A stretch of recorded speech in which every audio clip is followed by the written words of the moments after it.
Le farfalle di Busto conquistano il Palagneli di Bergamo sconfiggendo per 3-1 le rossoblù nel match valido per la settima giornata del campionato italiano di Serie A1 femminile.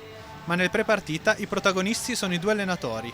Stefano Lavarini, coach di Busto, storico ex allenatore di Bergamo, si gode un ritorno trionfale con cori e striscioni da parte della tifoseria rossoblù che lo hanno visibilmente emozionato. Coach Abbondanza invece viene travolto da un rumors uscito nella mattinata, secondo il quale il suo addio a Bergamo sarebbe prossimo e la causa dovrebbe essere di natura personale e non tecnica. Insomma, un prepartita frizzante. La Zanetti si schiera con l'ormai consueto sestetto base, diagonale palleggio opposto formata da Mirkovic e Smarzek.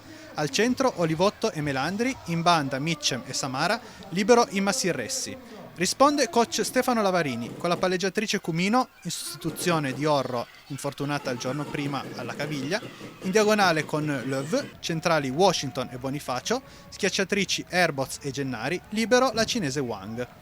Il primo set è caratterizzato da tanti errori in battuta per Bergamo, che comunque riesce a conquistare il set, trascinata da una super Ani Mitchem e da Malvina Smarzek.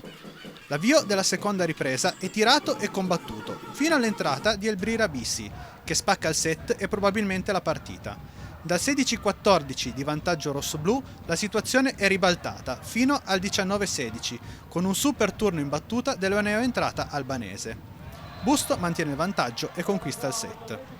Nel terzo parziale la partenza di Bergamo è promettente, ma a mano che il parziale prosegue, Busto rosicchia punti e intorno al 19° punto cambia marcia e va a vincere 25-23.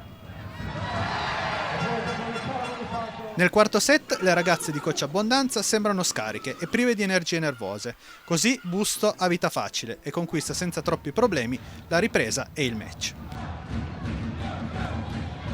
Una partita ricca di emozioni, nella quale sono stati fondamentali i cambi.